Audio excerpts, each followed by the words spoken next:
Bienvenidos a un nuevo noticiero del Poder Judicial. Hoy nos encontramos en el Centro de Justicia, lugar donde está la exposición del artista nacional Fernando Daza, Chile, mi patria surreal. Una obra que contiene 80 cuadros donde se retrata la historia de América y de los 200 años de la República de Chile. Desde acá los invitamos a conocer los titulares de esta edición. Comisión de Familia de Cámara de Diputados aprueba proyecto que castiga con cárcel el maltrato físico o psíquico a adultos mayores. A más de un año de implementada la ley Emilia, las autoridades hacen positivo balance y ya existen los primeros condenados.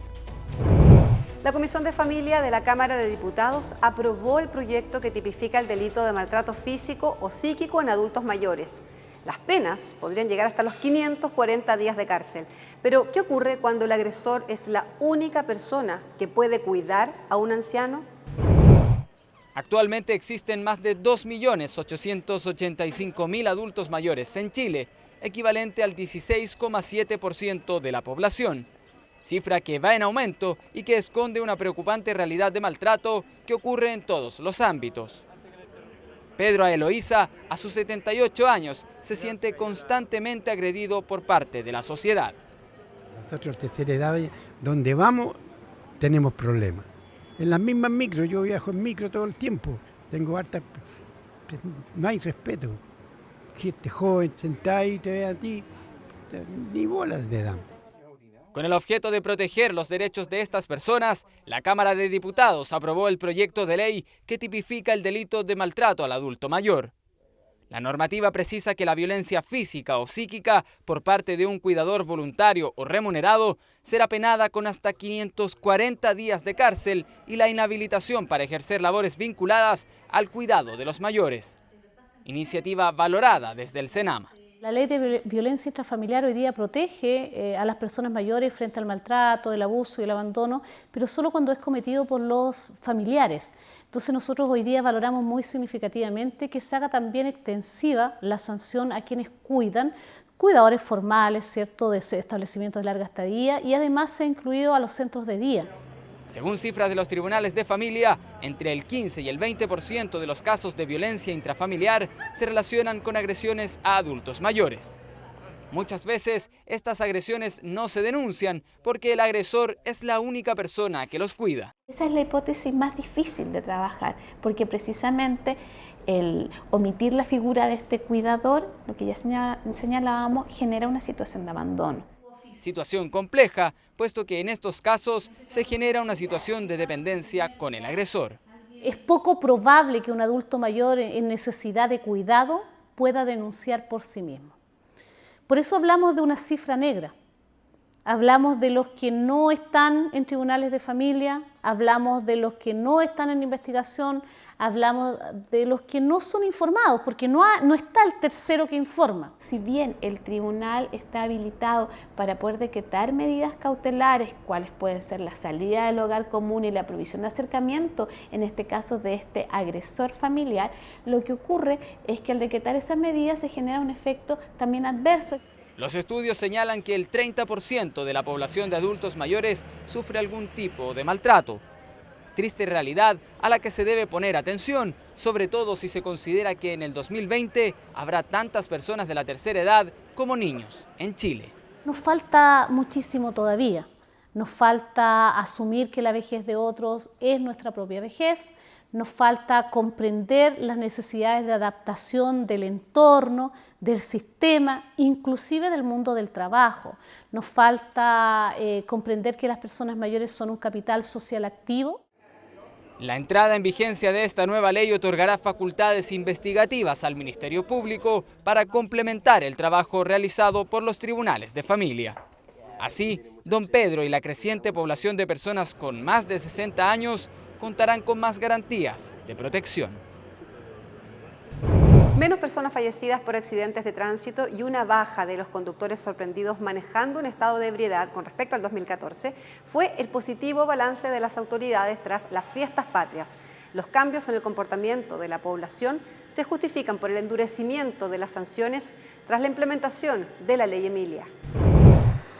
Empanadas, anticuchos y terremotos fueron los protagonistas en estas fiestas patrias. Como siempre, el alcohol estuvo presente en todas las mesas y lamentablemente hay chilenos que todavía beben y conducen. Durante los 3 días de celebraciones, Carabinero realizó 48.000 alcotés, de los que 1.025 dieron positivo. Durante estas fiestas patrias se realizaron alrededor de 40.000 controles alcotés y se logró sacar de la circulación a más de 3.000 personas que lo hacían en estado de ebriedad o bajo la influencia del alcohol. Justo a un año de la entrada en vigencia de la ley Emilia que sanciona duramente a los conductores ebrios. Parece una cifra alta, sin embargo representa un 2% de los choferes controlados, a diferencia del año pasado cuando los conductores bebidos llegaron a un 5%. Todas las semanas, antes de la ley Emilia, todas las semanas llegan conductores en estado de ebriedad, detenidos o para audiencia de formalización de investigación o audiencia para procedimiento simplificado. Ahora se ve mucho menos. Sí, eso es notorio y de alguna forma tiene correlación con las diversas instancias y modificaciones a la normativa, ley Emilia, ley tolerancia cero, y una política de control de alcohol en la conducción que ha sido bien acatada por muchas personas. Hace un año se promulgó la modificación a la ley de tránsito conocida como en ley Emilia, que endurece las penas para los conductores ebrios. La normativa indica 1 año de prisión efectiva para quienes conduzcan en estado de ebriedad y provoquen lesiones gravísimas o muerte a terceros. En junio de 2015 se dictó la primera sentencia de la ley Emilia. A 9 años de presidio efectivo fue condenado Gonzalo Rojas por causar la muerte a un joven de 24 años de edad en Viña del Mar. Ha habido un avance definitivamente con las cifras que se recogieron durante el primer año. Se establece que un 22%, hay un 22% menos de fallecidos. Y eso para nosotros es sumamente significativo porque significa que hay un 22% menos de familias que tienen que pasar por el dolor de perder un hijo, un padre, un hermano o cualquier miembro de su familia valioso. Según cifras de la Fiscalía Nacional, entre septiembre de 2014 y 2015 han sido imputados por el delito de conducción en estado de ebriedad 816 personas, de las que han sido condenadas 253. Sirve la pena, mientras más alta sea, para disuadir, para evitar que la persona cometa delito. Entonces, en ese sentido se puede detectar que ha habido una disminución considerable. La fiscalización de Carabineros, penas más restrictivas y campañas gubernamentales han permitido la disminución de los conductores bebidos en nuestras calles y carreteras. Para el año 1837, Chile ya tenía una constitución clara, pero aún existían materias judiciales que necesitaban una legislación urgente. Es por esto que Mariano Egaña decidió implementar un conjunto de medidas que en la historia son conocidas como las leyes marianas. Estas permitieron recusar jueces, tramitar juicios ejecutivos y recursos de nulidad y a la vez mejorar las condiciones humanitarias en las cárceles. Toda sentencia se fundará breve y sencillamente. El fundamento se reducirá solo a establecer la cuestión de derecho o hecho sobre que recae la sentencia y a hacer referencia de las leyes que les sean aplicables sin comentarios ni otras explicaciones. Los primeros años de vida republicana del país hicieron necesaria una profunda reforma al régimen procesal. Las denominadas leyes marianas fueron redactadas por Mariano Egaña, quien buscó establecer una administración de justicia adecuada en Chile, en un acto de ruptura formal contraria a la base española. El año 34, ya estaba vigente la Constitución del 33, Diego Portales comisionó a Mariano Egaña para que redactara un código de procedimiento civil, en principio, un código procesal. Mariano Egaña fue uno de los hombres más influyentes del siglo XIX, contribuyó junto con Portales a fortalecer el poder central e intervino en la dictación de casi todas las leyes fundamentales del país. La codificación en Chile produjo sus primeros frutos en 1837 con la publicación de las leyes marianas, es decir, 20 años antes de la entrada en vigencia del Código Civil. Mariano Egaña es fundamental porque fue el jurista del régimen portaliano. Entonces, por una parte, su obra, digamos, fundamental fue la participación que le ocupó en la redacción de la Constitución del año 33. Él fue fiscal de la Corte Suprema de Justicia entre 1831 y 1846, año de su muerte. Los juicios eran largos y había espacios para que los litigantes discutieran entre sí y no se llegara a una sentencia justificada en el derecho y en los hechos. Mariano Egaña planteó la necesidad de fundamentar las sentencias y las fuentes del derecho nacional a través de 4 decretos. Acelerar los procesos, hacerlos más transparentes, que se aplicara el derecho, que no quedara al criterio de una persona, del juez solamente, la resolución de los casos, que se fallara cada vez más en derecho y no tanto en justicia, y también apuntaba a modernizar el sistema judicial. Las principales materias modificadas fueron las de derecho procesal, entre ellas la fundamentación de sentencias, la inhabilitación de los jueces, el juicio ejecutivo con el objetivo de acelerar procedimientos entre deudores y acreedores y el recurso de nulidad matrimonial. No existía en ese momento el matrimonio civil, solamente existía el matrimonio eclesiástico. Y lo que proponía Egaña era que los tribunales civiles tuvieran competencia sobre las causas de nulidad de matrimonio eclesiástico aplicando el derecho canónico. Las leyes marianas nunca fueron reconocidas formalmente como el primer código civil del país. Sin embargo, su influencia es notoria en la administración de justicia hasta comienzos del siglo XX. Ponga atención a la siguiente información sobre el Poder Judicial, porque de seguro será de su interés. El Salón Pleno del Máximo Tribunal volvió a ser el escenario de la ceremonia de egreso de abogados y abogadas de la Academia Judicial. Un grupo de 17 profesionales recibió la titulación del programa de formación del escalafón primario del Poder Judicial, donde debieron pasar por rigurosos procesos académicos. Son 10 meses de formación en donde hay estudio constante. No es mentira cuando la gente dice que de verdad casi no descansa, eso pasa en la academia. Es muy riguroso, es muy exigente, pero a la vez también es satisfactorio.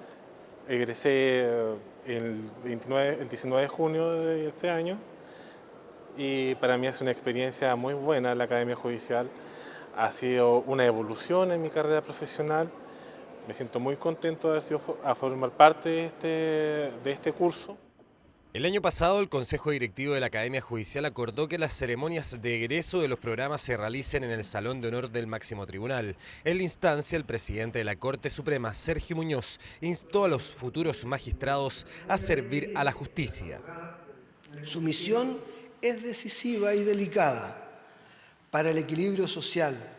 A ustedes está confiada la protección de todos los derechos de las personas, entre ellos el honor, la vida y el patrimonio de los ciudadanos. La Academia Judicial comenzó a impartir sus cursos en 1996. En sus 19 años de formación han egresado 67 generaciones para formar parte del escalafón primario. Desde hace 3 años, docentes realizan cambios curriculares para formar a profesionales según los tribunales reformados. Nosotros impartimos una formación plural. Es muy importante que la formación que da la Academia Judicial no sea una orientación única, sino que tengamos distintas visiones presentes en el mundo de la profesión legal en Chile. Las próximas ceremonias de egresos de la Academia Judicial también serán realizadas en el Salón de Honor como una forma de ligar a la institución con la futura labor de sus egresados.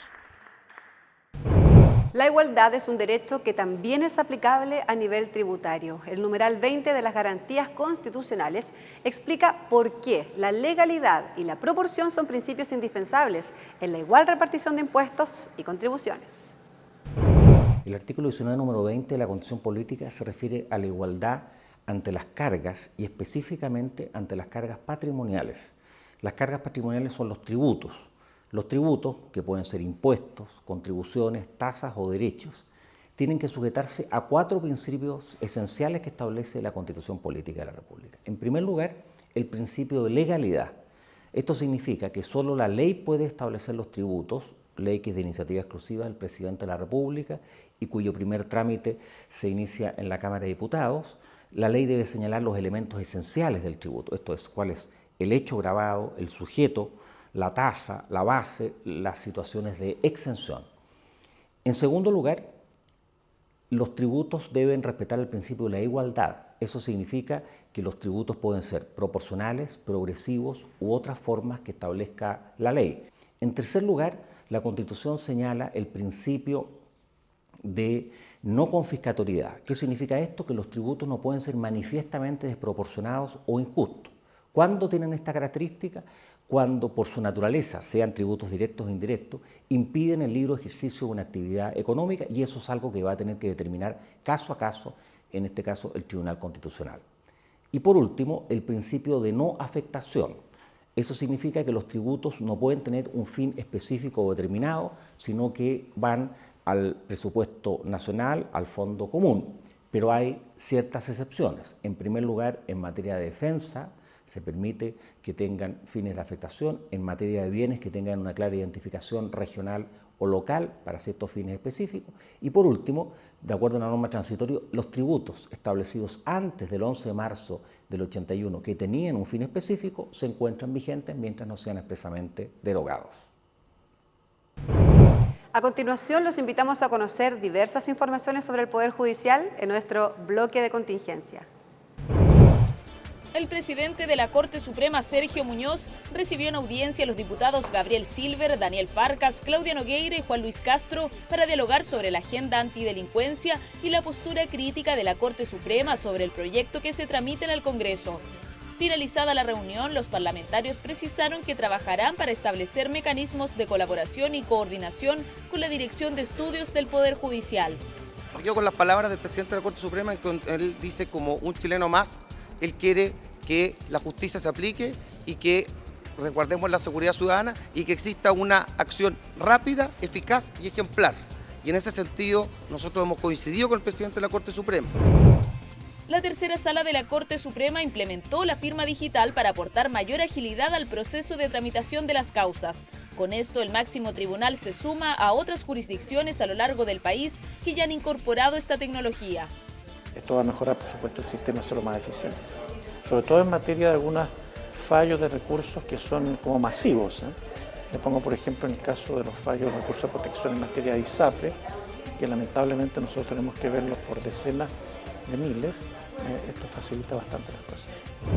En la Corte de Apelaciones de Rancagua tuvo lugar la quinta jornada de Derecho Penal, instancia en que magistrados, autoridades regionales, fiscales y defensores debatieron en torno a una nueva explicación sobre la teoría del delito y la protección de los derechos fundamentales.